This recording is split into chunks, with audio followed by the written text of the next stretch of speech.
On est sur le stand de la BPCE avec Yves Tirode qui va se présenter lui-même parce qu'il le fera certainement beaucoup mieux que moi. Bonjour Yves. Bonjour.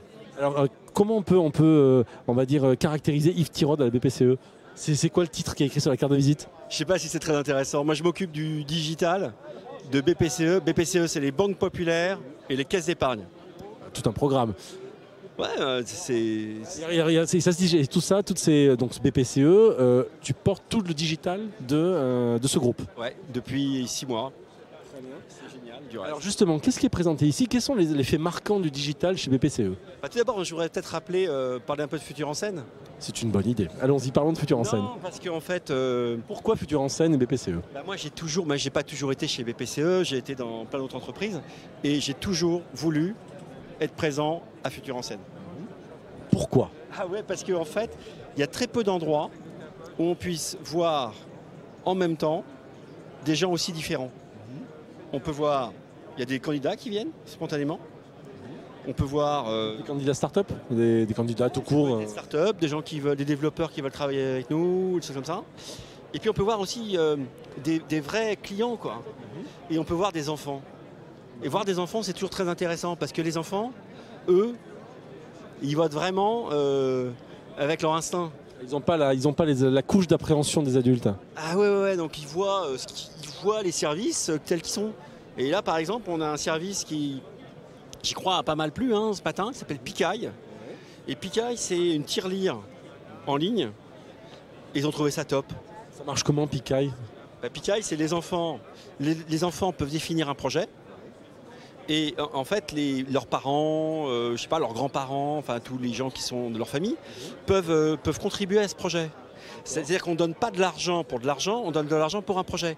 Et en fait, on a fait quelque chose d'assez ludique qui permet en fait au gamin de voir où il en est dans le financement de son projet. Donc je pense que ça leur a beaucoup plu, ils ont adoré Pikaï. Donc moi je me demande après cette réaction si je vais peut-être pas le lancer vraiment. Ah oui, alors justement, l'intérêt de Futur en scène, c'est ça aussi, c'est de faire en sorte d'être un laboratoire à ciel ouvert pour pouvoir avoir des réactions? Ouais, c'est voilà, c'est ça, on voit plein de gens, puis on voit plein d'amis, et puis on prend des décisions peut-être parfois rapidement parce que c'est les bonnes. Voilà, c'est ça, Futur en scène. Alors justement, donc il y a Pikaï, il y a d'autres projets, comme ça qui ont frappé la rétine des personnes qui sont venues? Il y a des tas de choses. En fait, on a ouvert nos data, on a commencé à faire de l'open data. Ah, alors vous faites de l'open data. Alors pourquoi de l'open data dans la banque? Ah ouais, la banque c'est une industrie comme une autre et nous on pense qu'en ouvrant un certain nombre de data, on a des développeurs qui peuvent s'en emparer et puis faire des choses sympas. Par exemple, quel type de data on pourrait imaginer de proposer aux développeurs? Vous savez, vous ouvrez des data, par exemple, nous c'est la liste de nos boutiques avec leur localisation. Après ce qu'ils en font, je sais pas. Et puis on met l'ensemble de nos informations sur nos rapports annuels, on les met en ligne en open data.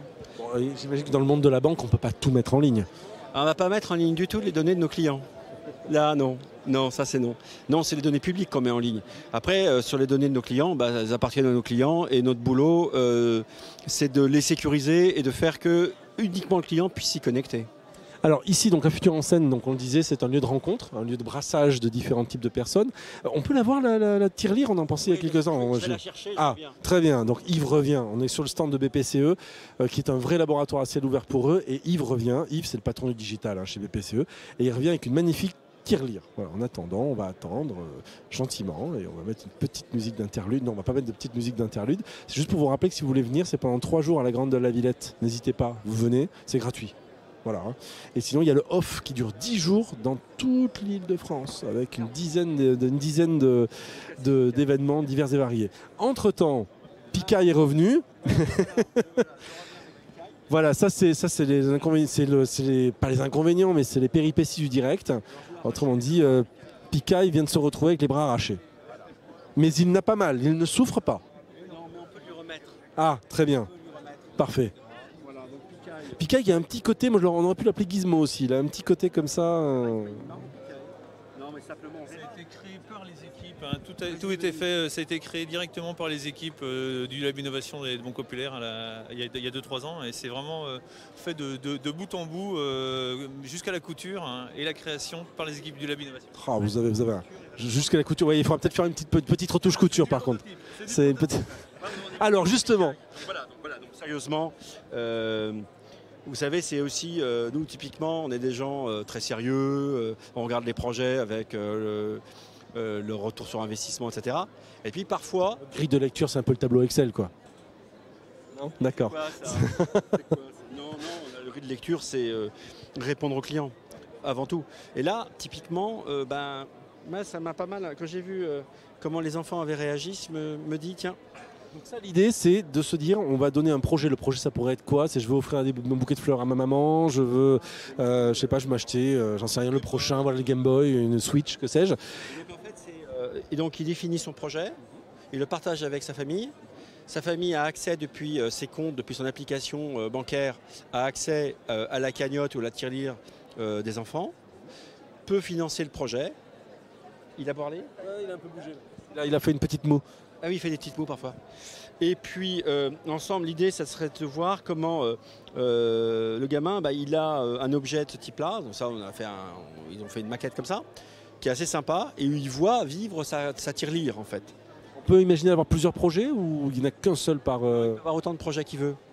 Mais ça, on définit, et je pense qu'on va définir ça avec les enfants, mais j'aime bien ce projet. Voilà. C'est la partie...